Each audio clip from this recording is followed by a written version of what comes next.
If you are a young guy who own a business, these are some few tips for you. The first is track the progress of your business over a period of time. Track the progress of the business over a period of time. Most people, what they do is they're assuming their capital, their seed is 1,000 Ghana cedi. They put 1,000 Ghana cedi, and at the end of the month, they make 3,000 Ghana cedi. So they put all the 3,000 back into the business.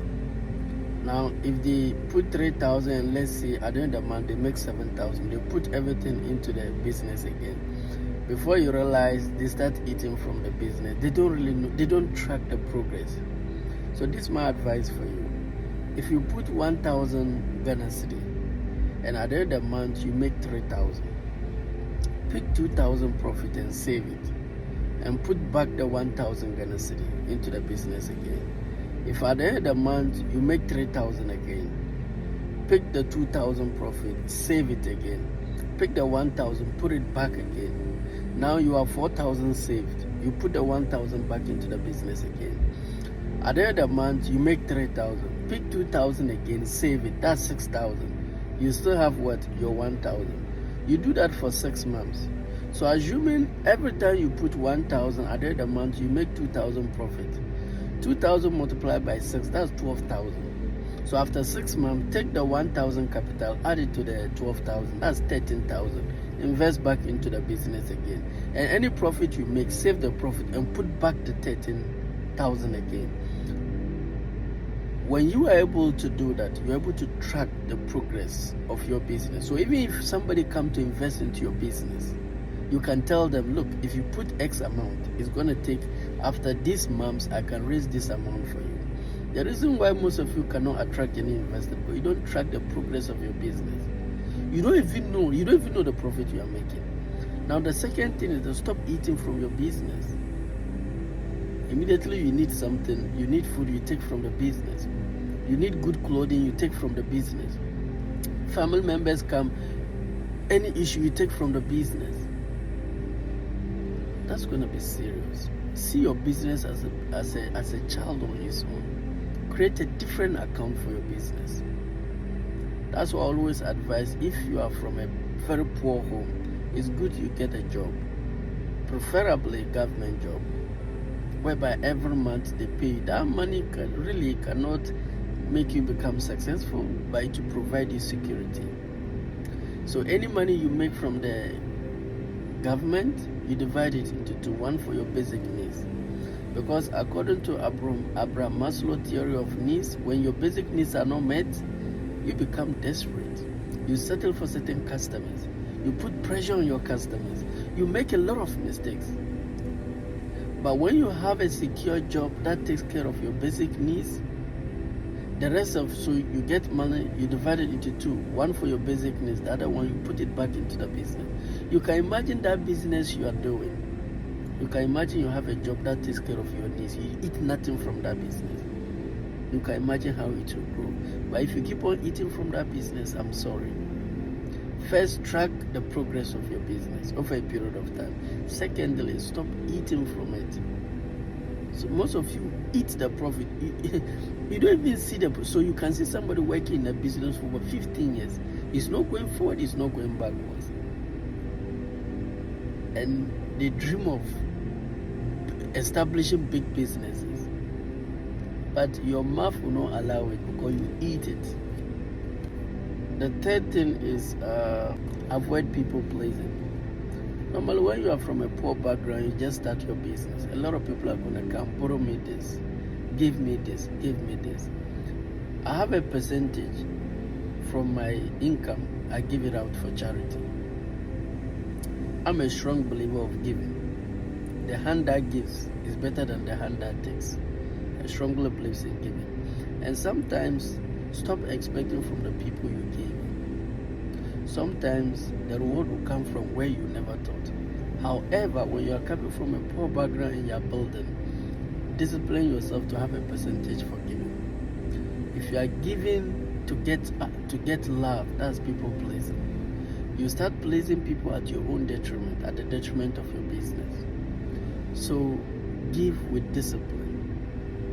have a percentage, 10%, 20% for your giving. Once that percentage is exhausted, don't go in again. Anybody that come, I would love to, but things are hard next month. But if you give based on emotional, first of all, money is not emotional. I've seen some people, they're able to track the progress of their business, they're able to separate their feeding, their basic needs from their business, but they are people pleasers. It's not them that is destroying the business, it's people it's family members, friends that are destroying the business. You need to set boundaries. You need to help people, but do it with discipline. When somebody comes, oh, I would love to help you, but things are hard for me. Is it okay next month? Because I've already helped people from the percentage I have. Right now I don't have. And don't feel bad about it. You're not asking them they should give you, you are to give them. And if you are telling them they should exercise patience, you give it to them, I think people who really care for you will understand you. But always have a percentage to give away. People are suffering. If we don't help each other, this world will never be a better place. I have people I help from any money I made. But once I exhausted that money, I'll not place somebody at my detriment. Then now I'm going to hate them. And I'll advise those also taking, if you're not careful, you're going to have a lazy mentality. If you keep on taking, you start planning your life around taking. It makes you lazy. Some of us, maybe because we don't know how to ask for, and we know the family we are coming from, whatever we have to do to take care of ourselves, we'll do it. I find it hard to ask for people for money. Others, it comes easy, but some is hard. And at the beginning, it worries me, but it helps me develop a certain toughness, certain discipline, certain mentality.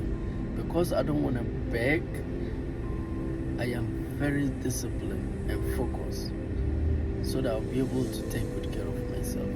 But at the end of the day, I still got help. We all need help. I don't care how disciplined, how hardworking, focused you are, you still need help. You still need help. But then, don't let your whole life depend on help. Be a helper. You know. Fourthly, market yourself. Market the product you are doing. Market the services you are doing. How many people are aware of the service you are doing? So, I just finished coaching and mentoring a guy who is into laundry. I told him, whenever your customers come, even before you start the laundry, take videos, short videos. After you iron, everything is nice. When your customer comes, ask him, can you do testimony? Are you okay with it? And try to pick their number so that Christmas, Eid, you text them messages. Most of you are there, MTN will send you Eid message, Christmas. As a young business guy, you need to take records of your customers. And once in a while, send them Happy Eid al-Adha if they are Muslim, Happy Christmas if they are, and sometimes you can even pick their date of birth. They'll be there, you surprise them with their birthday gift. You are building friendship, so you're able to build a good reputation with the customer you already have. Then you are advertising to get more customers. I think if you're able to do these things, it's gonna help you. And avoid people who are purchasing your service or product on debt. So have a percentage for charity. Anybody that comes for debt, give it from the charity. But once it's exhausted, don't accept anything. And when friends or family members say, borrow me money, I'll give it you back, give an amount you are comfortable to lose. So that if they don't pay back, it will not worry you. A friend asked for some amount of money. I gave him an amount I'm comfortable to lose. It's 1 year now, he couldn't pay me back. But I'm not worried because I know I gave him an amount I'm comfortable to lose.